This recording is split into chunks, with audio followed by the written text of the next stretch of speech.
2024, News Report 1. On May 8, 2024, Deutsche Welle reported that the U.S. Department of Commerce revoked a license for Qualcomm and Intel to sell export chips to Huawei, further tightening export restrictions on Huawei. This move escalates the tech war against Huawei. Huawei has been boasting about its success in the chip sector over the past half year, but now faces consequences. In 2019, Huawei was placed on the Entity List by the U.S. Department of Commerce, requiring U.S. companies to apply for a license to export goods and services to Huawei. However, the U.S. Department of Commerce still granted licenses to Qualcomm and Intel, allowing Huawei to purchase Intel's latest chips and processors. Huawei's latest AI laptops launched last month are equipped with these latest processors. This event has sparked strong criticism from the U.S. Congress. Michael, chairman of the House Foreign Affairs Committee, stated on May 7 that revoking Qualcomm and Intel's licenses is to prevent China from developing advanced artificial intelligence. Essentially, this event indicates that chips that Huawei could have purchased are now restricted, because the U.S. Department of Commerce wants to protect the interests of its domestic companies. Bloomberg analysis suggests that although Huawei is not among Qualcomm's top 10 customers nor a major customer of Intel, the cessation of licenses to these two companies will not significantly affect their performance. However, Huawei has lost this opportunity. Additionally, 20% of Huawei's sales revenue has been affected. Furthermore, the South China Morning Post reported that Meta, head of Saudi Arabia's newly established chip and AI investment fund IIT, stated that the U.S. is Saudi Arabia's largest partner and the largest market for chips and AI. If the U.S. makes a request, they will divest from China. IIT was established with a $100 billion investment from Saudi Arabia's sovereign wealth fund, with a promising business outlook. The South China Morning Post stated that Saudi Arabia is striving to become a leader in advanced technology and hopes to succeed in the data center, AI, and chip manufacturing sectors. However, these areas all require support from the U.S. The U.S. is concerned that China may obtain U.S.-controlled export technology through Saudi Arabia, so it has informed Saudi Arabia that they must choose between China and the U.S. Therefore, Saudi Arabia has stated that if the U.S. demands divestment, they will divest. News Report 2. Securities Times reported that Vanke recently transferred the land use rights of its Shenzhen Bay headquarters through public auction, with a reserve price of 2.235 billion yuan. This piece of land was originally intended for Vanke's headquarters and is located at Shenzhen's Nanshan District, Shenzhen Bay 3rd Road, near Binhai Avenue, with an area of approximately 19,000 square meters. This piece of land was first auctioned in December 2017, when Vanke bought it for 3.1 billion yuan, for commercial and road use, with a 30-year ownership. According to calculations, Vanke's Shenzhen Bay headquarters has a floor price of 19,000 yuan per square meter. This transfer is due to Vanke's need to repay debts. As of the end of last year, Vanke's total liabilities were 1.1 trillion yuan, with interest-bearing liabilities accounting for 20%. Chairman Yu Liang stated that Vanke plans to reduce its debt by over 100 billion yuan within 2 years. On April 30, Vanke's management stated at the shareholders' meeting that it will engage in residential development, property management, apartment leasing, and other businesses in the future, and will clean up and transfer other businesses. Data shows that in April, the sales of China's top 100 real estate companies were 312.1 billion yuan, a year-on-year decrease of 45%. In the first 4 months, the sales of the top 100 real estate companies were 1.09 trillion yuan, a decrease of 47% year-on-year. In terms of regions, the transaction volume in 30 key cities monitored by Courroy decreased by 43% year-on-year in April, and the transaction volume in the first 4 months of this year decreased by 47% year-on-year. The overall market continued to decline in March and April, with Courroy stating that China's property market sales in Golden March and Silver April did not meet expectations, with real estate developers and buyers adopting a wait-and-see attitude. Land transactions are concentrated in SOEs and central SOEs, which only purchase good land, making it difficult to sell subpar land. News Report 3. The China Association of Automobile Manufacturers released data showing that in April, China sold 1.58 million cars, a decrease of 2% year-on-year and a decrease of 6% month-on-month. In the first 4 months of this year, a total of 6.42 million cars were sold in China, an increase of 9% year-on-year. In April, 700,000 electric cars were sold in China, a year-on-year increase of 34% and a flat month-on-month. Tesla sold 62,000 cars in China, a year-on-year decrease of 18%. In the first 4 months of this year, the sales of electric cars reached 2.47 million, a year-on-year increase of 35%. Tesla sold 60,000 electric cars in April, a year-on-year decrease of 18%. This data shows that the reason for Tesla's layoffs may be due to the fact that car consumption has basically peaked at the beginning of this year, leading to a decline in April data. News Report 4. The China Academy of Information and Communications Technology, CAIT, a direct subordinate of the Ministry of Industry and Information Technology, MIT, of China, announced on May 8 that the shipment of mobile phones in China in March was 21.38 million units, a year-on-year decrease of 5.5%. Among them, the shipment of smartphones was 20 million units, a year-on-year decrease of 6.2%. In the first quarter of this year, the shipment of mobile phones in China reached 67.41 million units, a year-on-year increase of 7.4%. This indicates that consumer purchasing power is declining. In other words, the number of Chinese mobile phone users is decreasing, leading to a decrease in mobile phone shipments. News Report 5. According to Reuters, the Australian government announced that it will increase the amount of funds required for student visa applications from May 10. International students now need to provide proof of funds of 29,700 Australian dollars, an increase of 20% from before. This is the second time in 7 months that the Australian government has raised the financial requirements for student visas.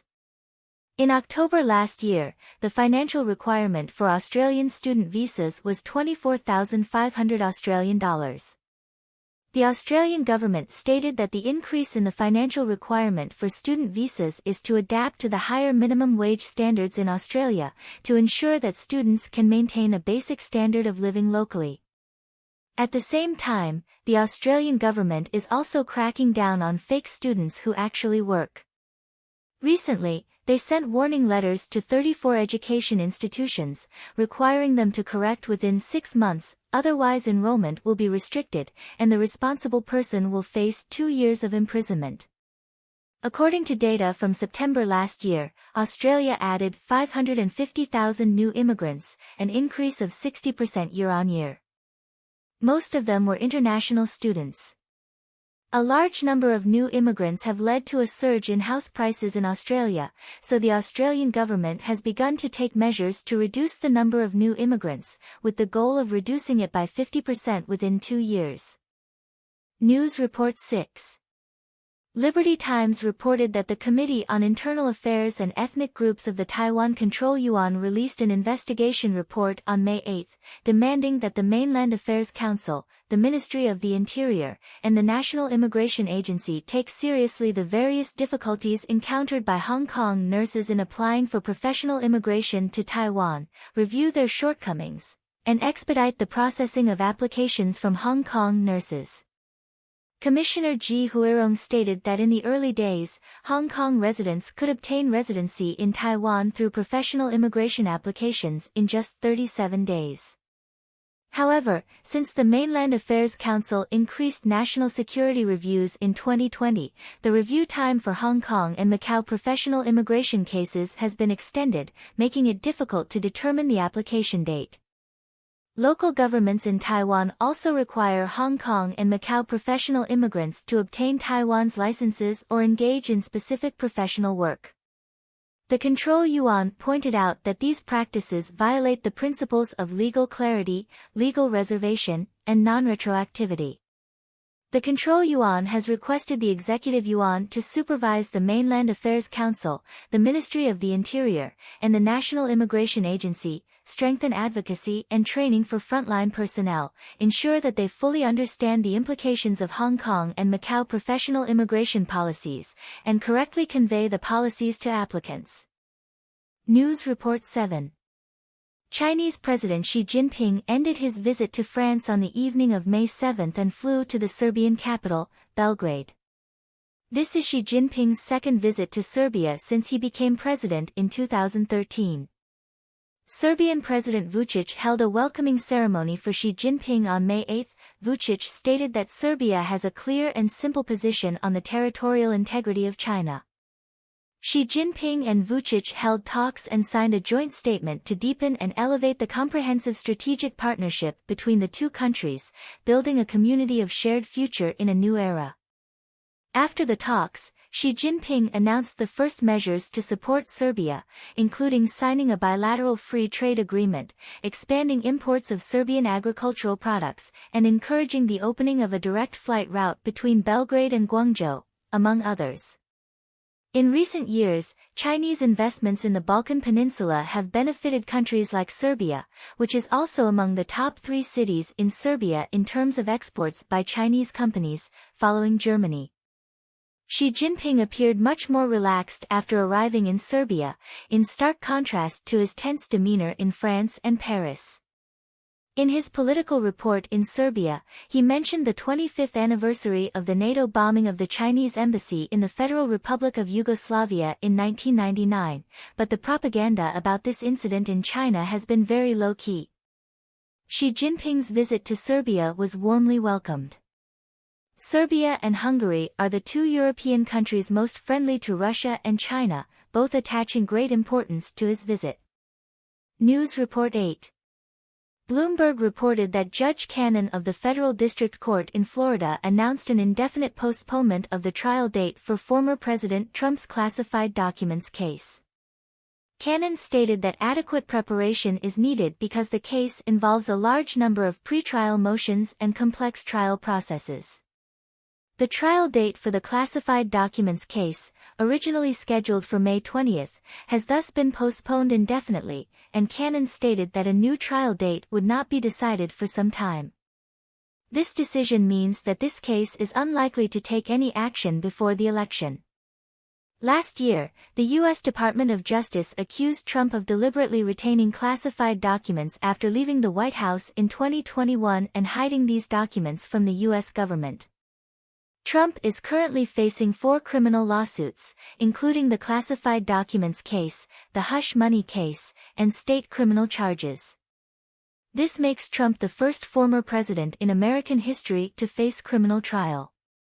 The indefinite postponement of the trial for the classified documents case is a major victory for Trump, as he has been trying to avoid facing trial in these criminal cases.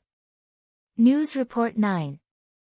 Xinhua News Agency reported that the PLA's third aircraft carrier, the Shandong, completed an 8-day sea trial and returned to the dock of the Jiangnan shipyard in Shanghai at 3 p.m. on May 8. The report stated that during the sea trial, the Shandong completed a series of equipment tests, including the power and electrical systems, achieving the expected results. The next step for the Shandong is to carry out follow-up experimental work according to the established plan. The Shandong is the PLA's first aircraft carrier to use an electromagnetic catapult system. It is expected that the sea trial time will be longer than that of the Liaoning and the Shandong, possibly taking at least a year before it can be formally commissioned. The Shandong has solved the problem of aircraft taking off from Chinese aircraft carriers, but has not yet solved the problem of landing. The most important aspect of an aircraft carrier is its aircraft. The Shandong is expected to carry 60 aircraft, including the J-20 and J-31 fighters. The J-20 is China's 5th-generation fighter, which can currently only take off from land and requires refueling and forward bases to perform. The J-31 fighter is comparable to the US F-35, but has not yet been put into use and is not in large numbers. U.S. carriers can now deploy 40 F-35s, and the U.S. Navy's America-class assault ships can deploy 35B vertical takeoff and landing F-35B fighters. Therefore, it is theoretically believed that the Shandong is unlikely to pose a threat to the U.S. military, and may not even be as capable as the Kaga. News Report 10. Chinese Coast Guard ships have been active around the Diaoyu Islands for 139 consecutive days, with one Coast Guard ship equipped with a cannon entering the waters around the Diaoyu Islands from 10 to 10:30 a.m. on May 8, and then entering the contiguous zone outside Japanese territorial waters. This is the 14th day this year that Chinese government vessels have entered the waters around the Diaoyu Islands and their affiliated islands. The Naha Coast Guard headquarters of Japan stated that Japanese patrol ships have requested the Chinese Coast Guard ship to leave the territorial waters. On the other hand, the Taiwan Ministry of National Defense reported that on May 7, 16 PLA aircraft and 6 warships were active around the Taiwan Strait, with 6 aircraft crossing the Taiwan Strait median line, 1 drone entering the southwest airspace of Taiwan, and 1 helicopter active in an airspace 91 nautical miles northeast of Taiwan. Deputy Minister of National Defense of Taiwan Bai Honghu stated that less than 2 weeks before the inauguration of the next president, Lai Ching-te, on May 20, the military will continue to adhere to combat readiness requirements and closely monitor any actions by China that may disrupt peace and stability. News Report 11. The Ding Dan police station in Bangkok revealed on May 6 that a criminal gang kidnapped 5 Chinese tourists in a hotel on the night of April 25 and extorted 2.5 million baht from them. The investigation showed that the gang consisted of 11 people, and the Thai police have arrested 7 of them, including a leader named Sujilan, who is a Thai of Chinese descent. The police revealed that the gang mainly targeted Chinese tourists, especially Chinese business people. Surveillance footage showed that a Laotian woman entered the room of the Chinese tourists on April 25, followed by 3 Thai men who claimed to be police officers, who burst in accusing the Chinese tourists of possessing card skimmers and demanding that they go to the police station to cooperate with the investigation. Subsequently, the 5 Chinese tourists were taken to a remote location, where the criminal gang threatened that possessing card skimmers is a serious crime, and if they did not pay, they would be sentenced to 7 years in prison.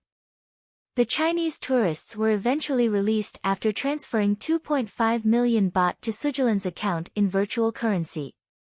After they reported the incident to the police quickly took action and arrested 7 suspects.